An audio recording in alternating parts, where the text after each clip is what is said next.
పట్నం మహేందర్ రెడ్డి ఇల్లు హిమాయత్ సాగర్ చెరువు మధ్యలో ఉంటుంది. ఇవేవి కనబడాయట. వీటిని మాత్రం ముట్టడానికి అధికారులకు ధైర్యం లేదు. హైడ్రా కళ్ళు కనబడతలేదు.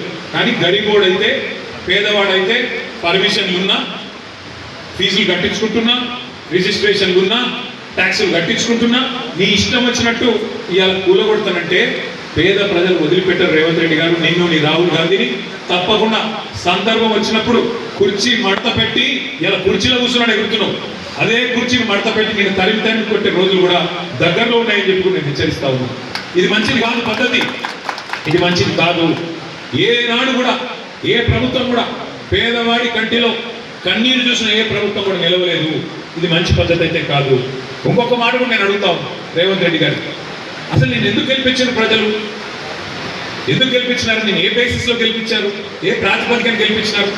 మీరు చెప్పినారు పేద ప్రజలకి ఒక రంగుల కళ లాంటి సినిమా చూపెట్టినారు. 100 రోజులు 6 గ్యారంటీ అని చెప్పి 420 హామీలు, మీరు హామీల వర్షం గుప్పించినారు కదా. 4,000 పెన్షన్లు అంటివి, మహిళలకు 2,500 అంటివి, పెళ్లి చేసుకుంటే కులం బంగారం ఇస్తామంటివి, చదువుకుంటే స్కూటీలు ఇస్తామంటివి, పిల్లగాళ్ళకు విద్యా భరోసా కార్డులు అంటివి, రైతులకు 15,000 రైతు భరోసా అంటివి. ఇన్ని సినిమా డైలాగులు కొడితే కౌలు రైతులకు కూడా సహాయం అంటివి, రైతు కూలీలకు నెలకు 1000 అంటివి, ఆటో డ్రైవర్లకు నెలకు 1000 రూపాయలు అంటివి. ఇట్లా ఒక రంగుల కళ లాంటి, అరిచేతుల స్వర్గం లాంటి వ్యవహారం చూసి ఓటేసినారు తప్ప నేను ఇల్లు కూలగొడతా అంటే కూడా ఓటేస్తున్నాను కాంగ్రెస్ పార్టీ. నాకు అధికారం ఇవ్వండి, నేను రాష్ట్రంలో ఇళ్ళని కూలగొడతా అంటే ఎవరన్నా ఓటేసుకురా? నువ్వు చెప్పింది ఏంది, చేసుకున్నది ఏంది? ఎలక్షన్ల ముందు చెప్పింది ఏంది? నన్ను అంత మంచిగా చేస్తా, కేసీఆర్ చేసిన దానికంటే కుడి చేయి చేస్తా అని చెప్పి పేదలను నెత్తిన పెట్టుకొని చూసుకుంటాను. మరి అది చేస్తున్నది ఏంది?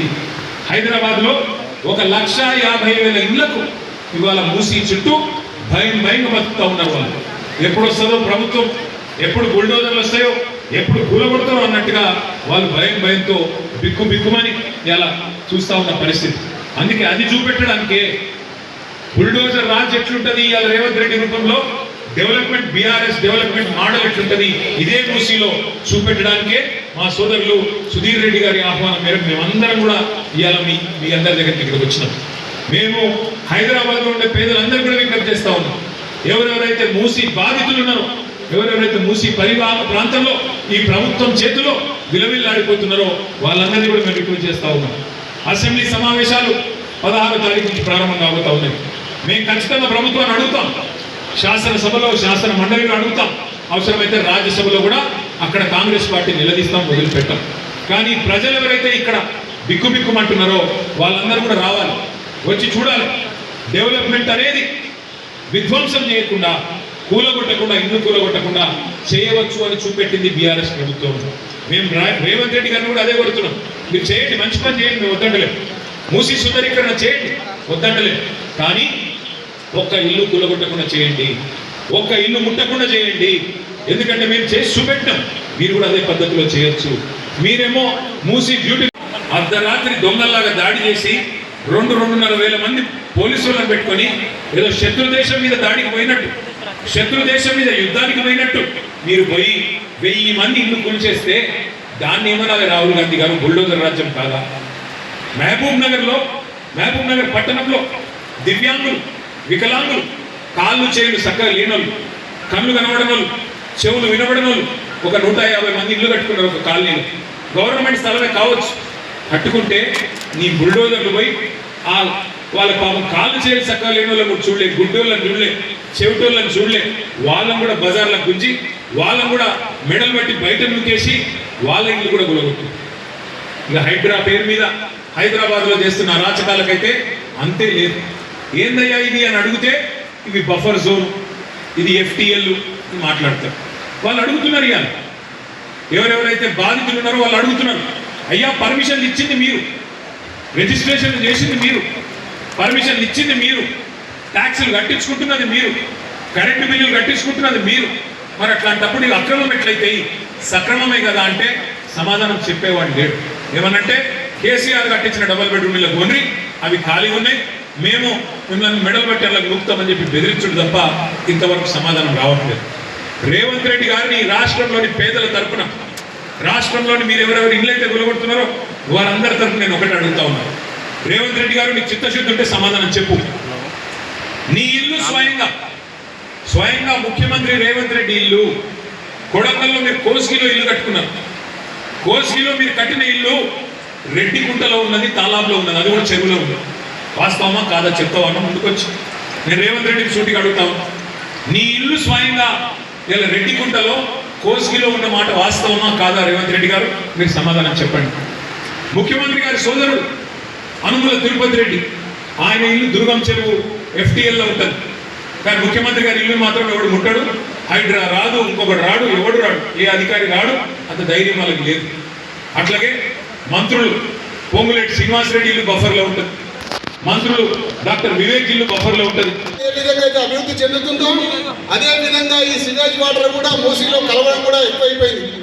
అలాగే పారిశ్రామికీకరణ పెరగడం వల్ల మరి పరిశ్రమలకు కాలుష్యం కూడా మూసీ నదిలో వదలడం, ఈ మూసీ నది చిక్కుకొని ఆ ప్రాంతం అంతా దుర్గంధపూరితంగా డెవలప్ అయిపోయి పరిసర ప్రాంతాల్లో కేవలం పేదవాళ్ళు మరి మధ్యతరగతి దిగువ మధ్యతరగతి కుటుంబీకులే జీవించే పరిస్థితి ఏర్పడ్డది.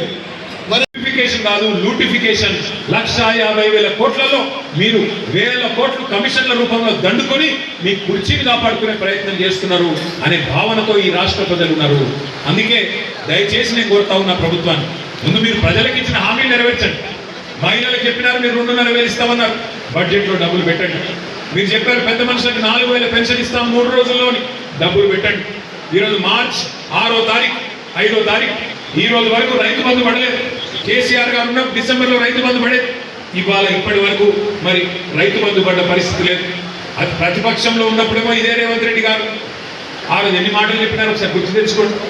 అయ్యప్ప సొసైటీలో కొన్ని నిర్మాణాలు ఆనాడు కొత్తగా వచ్చిన ప్రభుత్వం మరి కొన్ని డెమాలిషన్ చేస్తే ఇదే రేవంత్ రెడ్డి గారు మాట్లాడినారు.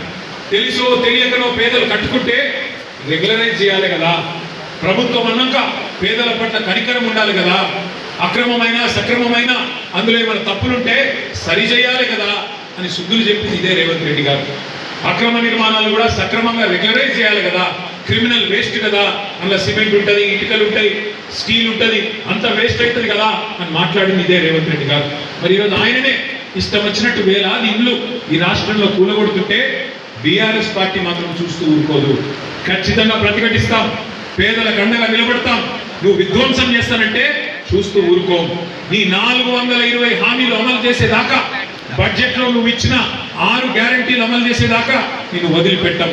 పేదవాళ్లకు ఖచ్చితంగా మేము హామీ ఇస్తా ఉన్నాం. ఈ రాష్ట్రంలో ఎక్కడ బుల్డోజర్లు వచ్చినా స్థానికంగా ఉండే బీఆర్ఎస్ నాయకత్వాన్ని చెప్పండి, మేము వచ్చి వాటికి అడ్డుగా మేము నిలబడతాం, తప్పకుండా మీకు అండగా నిలబడతాం అని చెప్పి కూడా ఈ రాష్ట్రంలోని పేద ప్రజానికానికి మేము విజ్ఞప్తి చేస్తాం.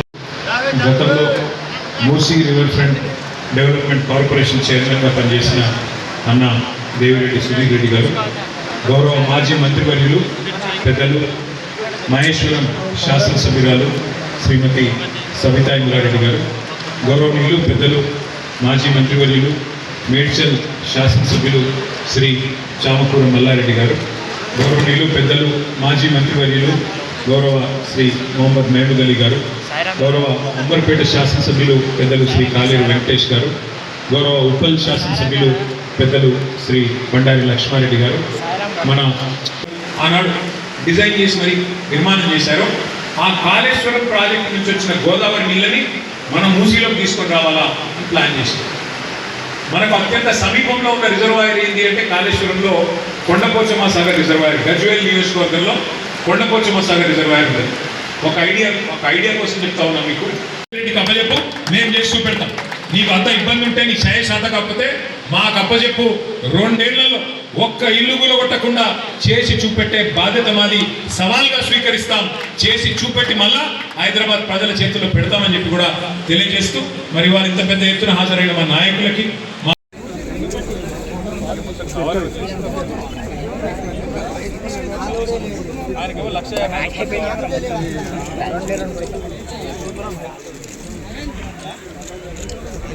కొద్దిగా ప్లేస్ ఇస్తారు కొద్దిగా సైడ్ ఉంటుంది.